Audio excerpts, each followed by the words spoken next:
The time is at hand.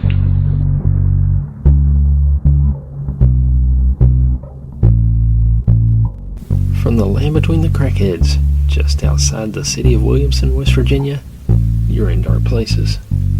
I'm your Huckleberry, Jimbo Fugit. I don't really have anything to complain about this week, other than the usual car problems, and I hate my job. So, I think we'll just jump right into it this week. There's an insane amount of alien abduction stories on Reddit and places like that all over the internet. So this week on the show, Alien Encounters 8.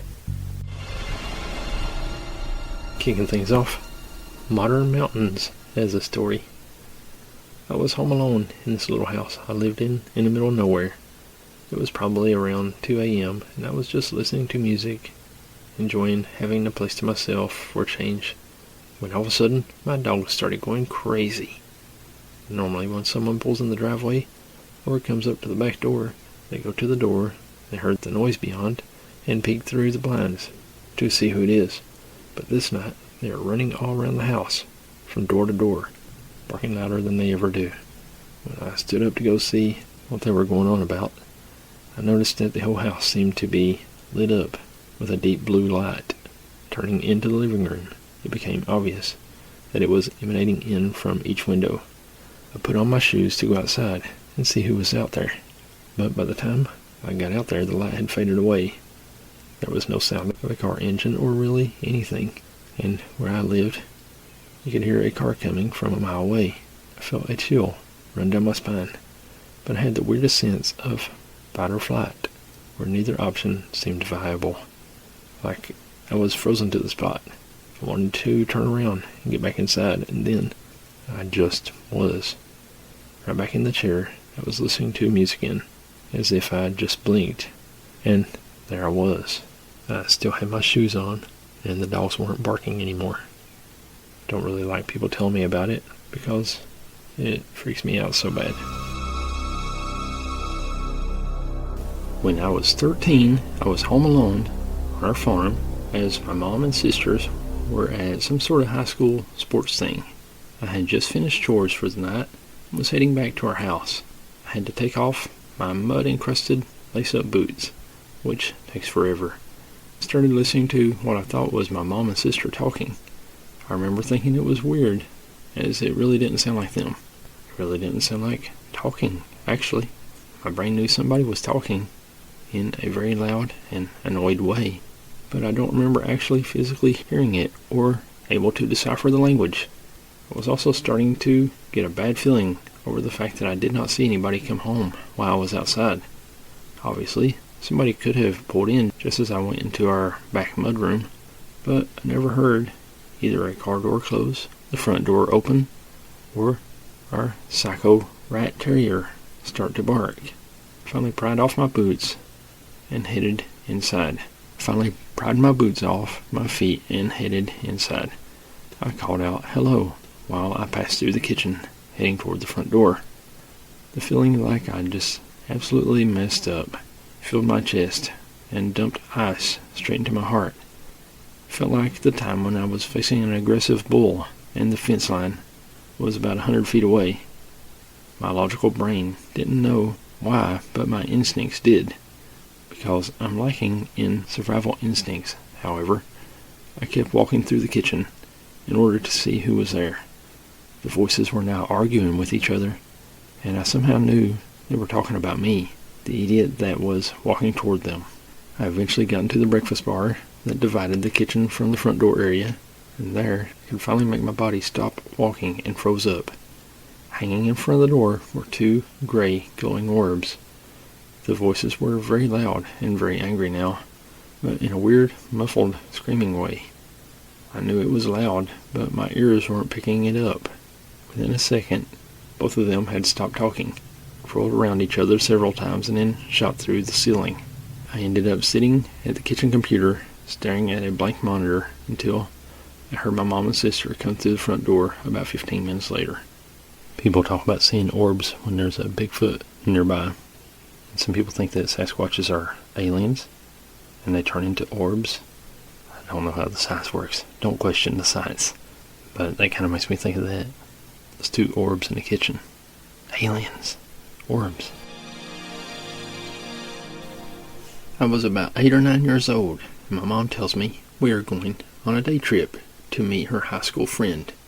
Cool. I grabbed my Game Boy Advance because I know my mom's friend has kids my age and wanted to show them up in the racing game I had. I overheard this from my mom talking with her friend at the house.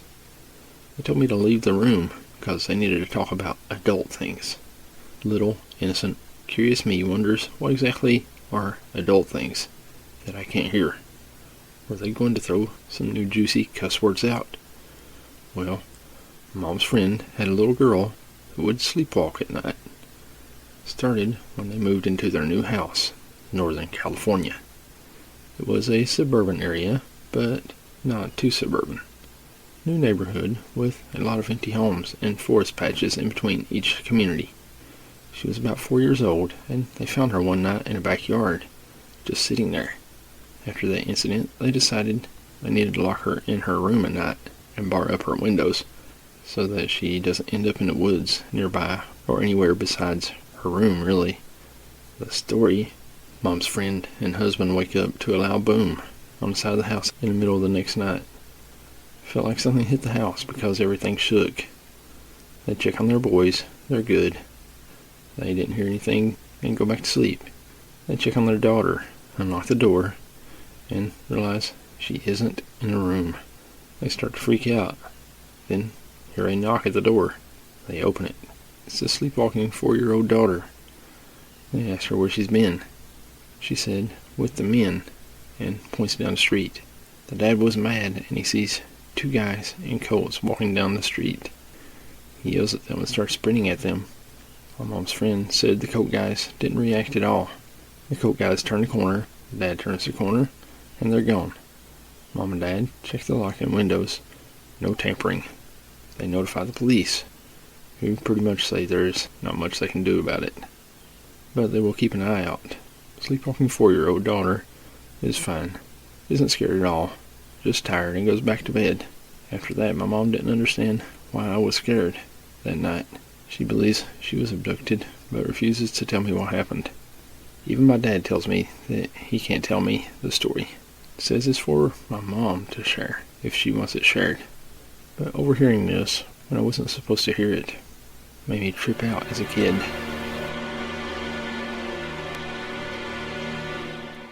I had a year-long experience of strange events that I've never been able to explain or have a full memory of. It started in the winter, working up north on a project. Our crew was put up in a motel 10 minutes outside of the largest town in the area. I somehow upgraded to a king-size bed with couches. Nice room. Our days were long, so I used the couches to stack my clothes in piles. I had brought my entire desktop computer with me and was in the middle of a massive argument with my ex over Facebook Messenger at 1 a.m. during the second week up there. At some point, I opened up my eyes, and I was sitting on top of a pile of hoodies on the couch. The time was now 4 a.m. I rushed over to the computer. At some point after 1 a.m., I stopped typing a sentence midway through. My ex had left a ton of messages throughout the night demanding I answer her back. She also left missed calls and texts on my phone. It was still sitting beside the mouse. I figured I had somehow just passed out and wasn't sure how I ended up on top of my hoodies on the couch and not just fall back into bed. Went back to sleep normally for the remaining couple hours before work. A couple days later, a stranger scenario happened. My routine was we'd finished work. I'd come back to the motel around 9 p.m., shower, change, then drive into town for a late night dinner at Boston Pizza. That was the only restaurant open late other than McDonald's. Hey, I don't blame you. McDonald's is pretty nasty.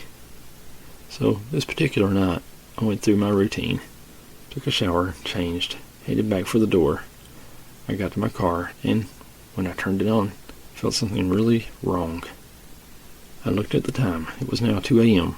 I had no idea how I had lost around 4 hours between showering and getting into my car. It felt weird.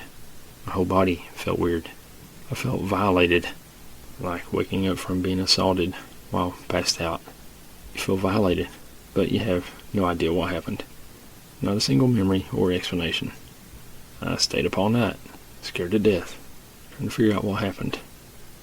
Why was I missing 4 hours? If I had passed out, why didn't I wake up on the floor? Why did I feel violated, etc.? The rest of the project, nothing else happened. But once I got back home, things started happening that were just as weird. For the first month or so, nothing happened further, but then something weird started happening. I began waking up around 2 a.m. and not being able to fall back asleep until the sun came up. I would wake up and have the urge. Urge. I've got the urge. She's got the urge to herbal. She got the herbal in the shower. To turn on every light in the apartment and stay up, find things to do, and wait until the sun came up before going back to bed. I started to notice that in my dreams, random strangers would show up, tell me to wake up. If I tried to ignore them in my dream, they would find ways to harass me and tell me to wake up, tell me it's really important that I wake up. Then there was this really vivid dream. I had gotten dressed up in my dream and driven to an upscale hotel. No idea what the context of this dream was. When I got to my hotel room in the dream, someone started knocking on the door, shouting, "Hello, hello," over and over again. Just when I was about to open the door, the phone rang. I answered it, and a voice on the phone told me not to open the door. I kept telling whoever it was on the phone that I really should see why this person keeps knocking. But the voice kept urging. Urge? She's got the urge to herbal. Okay, I'm done. Me, not to answer the door. I finally hung up the phone and headed to the door, opened it, and woke up in a bed in a cold sweat, 3 a.m. Couldn't go back to sleep. These were the kinds of dreams. People trying to get me to wake up, and random flashes of bright white light that would light up everything, no matter where I was or what time of day in my dream. I remember one dream being outside in the middle of a sunny day, and a bright white flash that overpowered the sun. And usually at this point, some random person in my dream would walk up to me and urge. Okay, I'm done. Or tell me the flash wasn't part of my dream and I should wake up. Random people in your dream telling you you're in a dream and that you have to wake up is kind of creepy. And they were always strangers, no one I knew in real life. Precursor to these dreams was the urge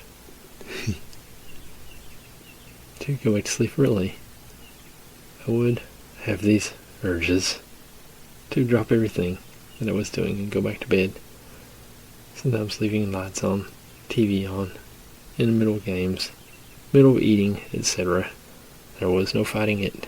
I would put down the controller or put my fork down and march right into my room and lie down. It was this weird zombie-like drowsiness. But I would always wake up after 2 a.m. and not be able to go back to sleep again until the sun came up. During the summer, I took a trip to upstate New York with a friend, and we stayed at some motel overnight before heading further on our trip. That night I remember knocking on my door and someone who kept yelling, "Hello, hello," just like in that hotel dream. I remember my friend was fast asleep, unfazed by the knock, but I ended up going to the door and unlocking it. Don't remember anything after that. I woke up sitting on an office chair by the desk around 6 a.m. I checked, but the door was locked and nothing had been taken. It didn't look like anyone had entered. I woke my friend up and asked him if he'd heard knocking during the night. He said no. I told him what happened, and he was pretty mad that I would wake up in the middle of the night and just open the door to a stranger. But there was no sign that I did or that someone had come in, just that I somehow ended up on the chair and not in the bed. I still feel like I was awake when I went to answer the door, though. The weird thing was these dreams and urges. I love that word. To go to sleep wouldn't always happen. Maybe 2 or 3 times a week. But I was starting to fear to sleep without the lights being on. All blinds closed. where I'd fight to stay up all night and just go to sleep during the day.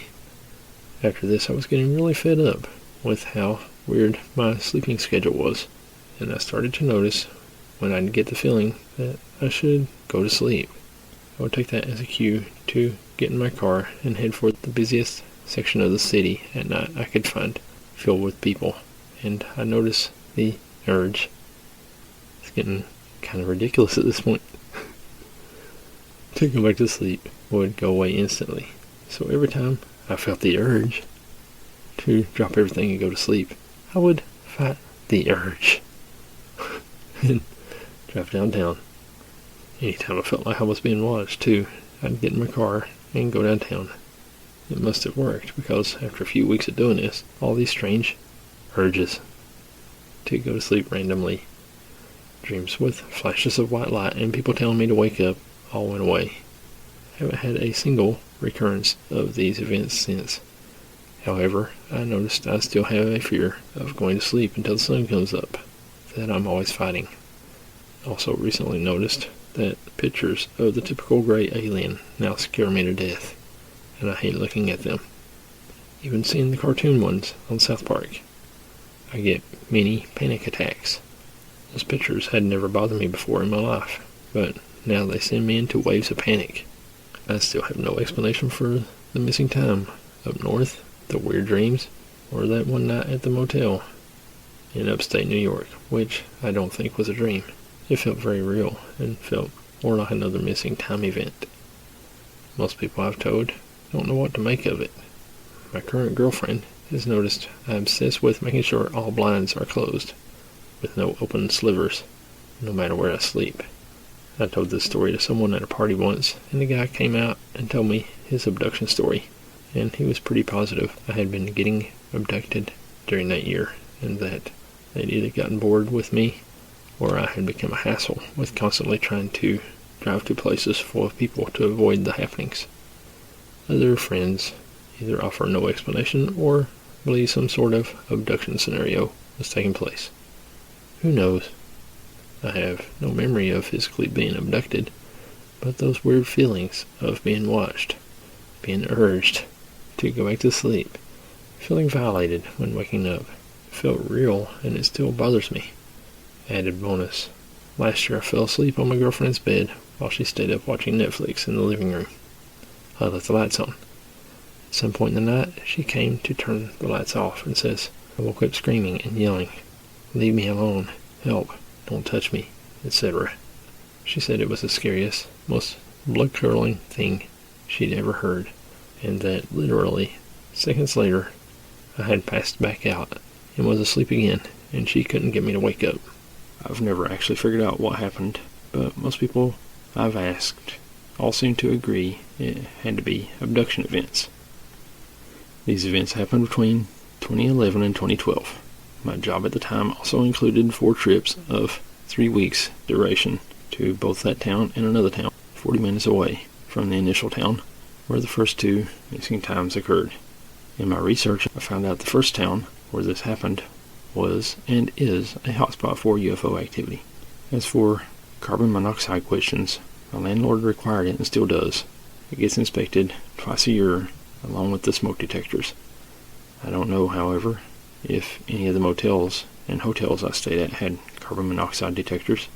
Pretty much a few weeks after I started avoiding sleep, when I felt the events coming, and would make a point of staying in high populated areas at night. These events stopped and have not returned since. The residual left behind of me not wanting to sleep at night, sometimes I chalk up to fear that comes from this event. Same with closing the blinds in all rooms at night.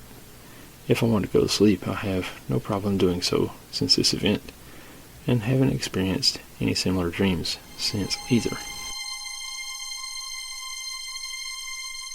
The Abduction of Betty Andreessen by Marcus Loth. Thanks, Marcus. On the evening of January 25th, 1967, a little after 6:30 p.m., Betty Andreessen, along with her parents and 7 children, were at their Massachusetts home in South Ashburnham. Suddenly, a flickering of the lights captured everyone's attention before absolute darkness took hold around them. Within a matter of seconds, a strange glow shined through the windows from outside. It would turn a warm orange color as it illuminated the inside of the property. She would later describe the scene as if someone had put them into a vacuum, as if time were standing still. Betty would tell the children to wait in the living room. She was in the kitchen along with her father, who had moved toward the window to get a better view. He could make out several humanoid creatures approaching out of the lights. Then he could see one of them right beside the window. It turned to look at him, and upon making eye contact, Betty's father appeared to go into a strange trance-like state of suspended animation. He would not remember anything more of the encounter. Suddenly, the 5 humanoids came through the walls and were inside the Andreessens' home. Betty would describe this passing through the walls as if they faded in and out of existence. All of those in the house, aside from Betty, were placed into the same kind of suspended animation, like Betty's father. They then asked her to join them outside.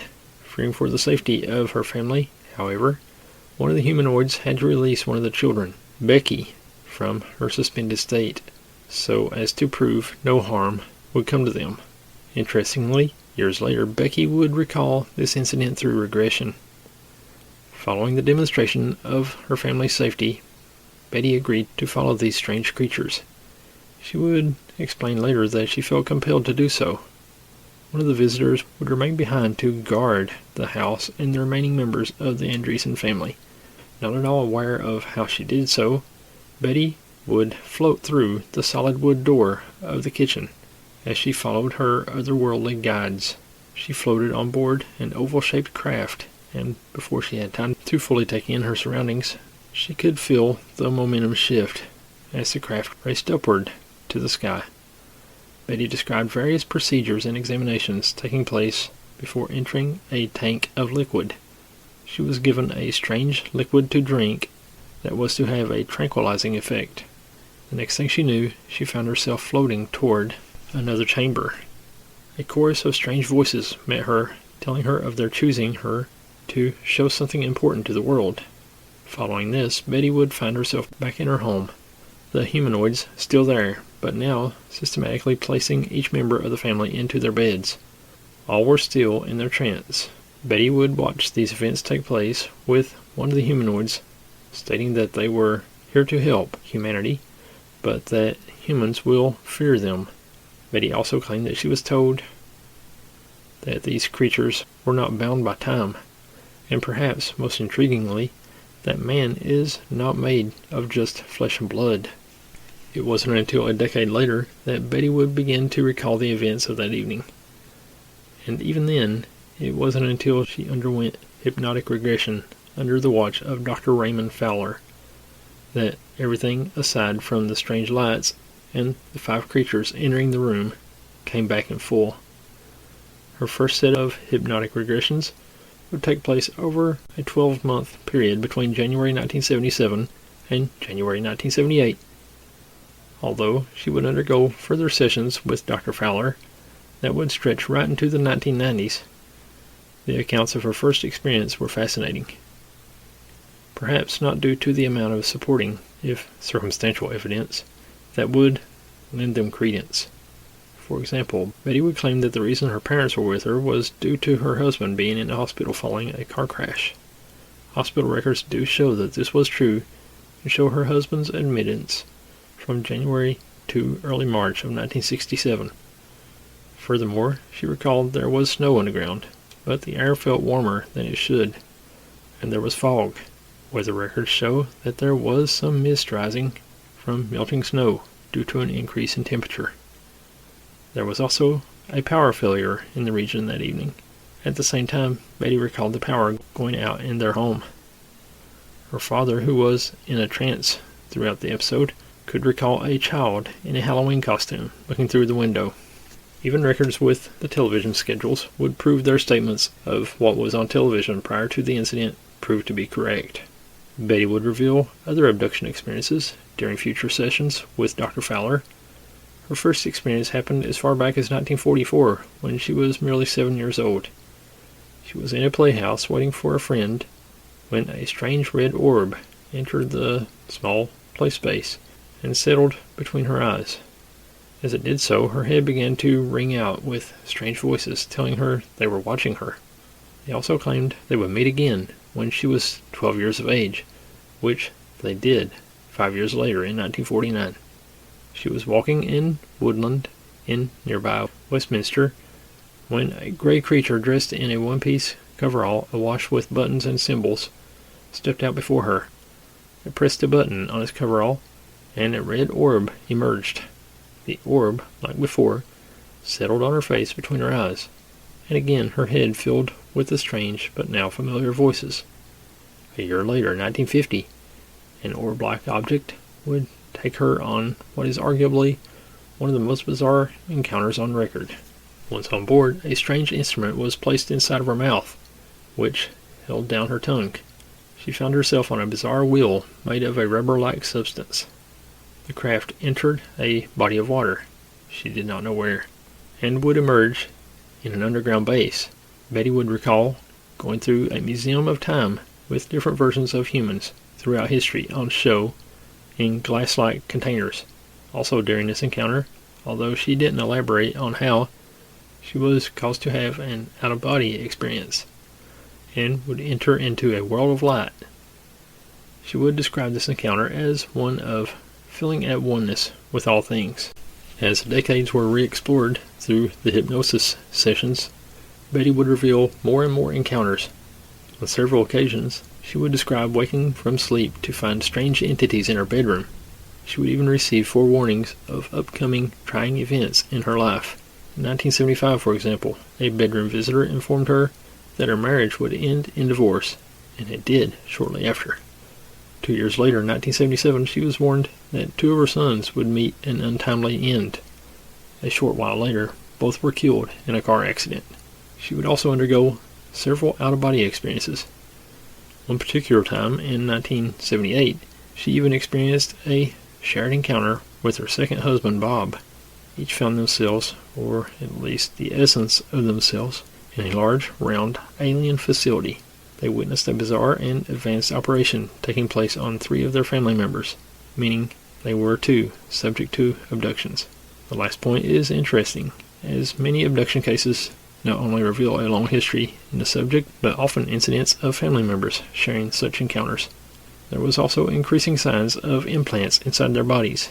Even more disturbing was evidence of scoop marks, which looked similar to biopsy tests. Chillingly, for Fowler, he would discover these marks on his arms also, suggesting that whatever had an interest in the Andreessens now had an interest in him. For much of the sessions and her memories of the encounters, Betty would call the entities that visited her angels. She was a religious person, and this may have simply been her way of interoperating such strange encounters. For example, when she was 24 years old in 1961, she felt a strange luring from her home into the woods nearby. She would encounter a tall gray humanoid in the woodland, who she believed was a messenger of the Lord. Although it is not unique, connections to religion or some kind of supreme entity in modern-day UFO accounts are rare. Encounters that reference a specific god or religion, however, are even rarer. This assertion that these entities were angels from the Lord would lead many to accuse Andreessen of seeking monetary gain.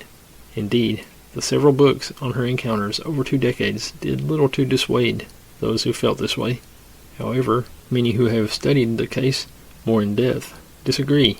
They believe there is more to it than merely looking for money or fame by Andreessen or Fowler. Many UFO cases from antiquity were often perceived to be divine events. Indeed, one can make a good argument that the vast majority of ancient and religious writings, particularly in the Western world, have their basis in a misunderstanding of events and incorrect interoperations. Perhaps given Betty's already strong faith, this is a similar modern-day example of such a divine perception.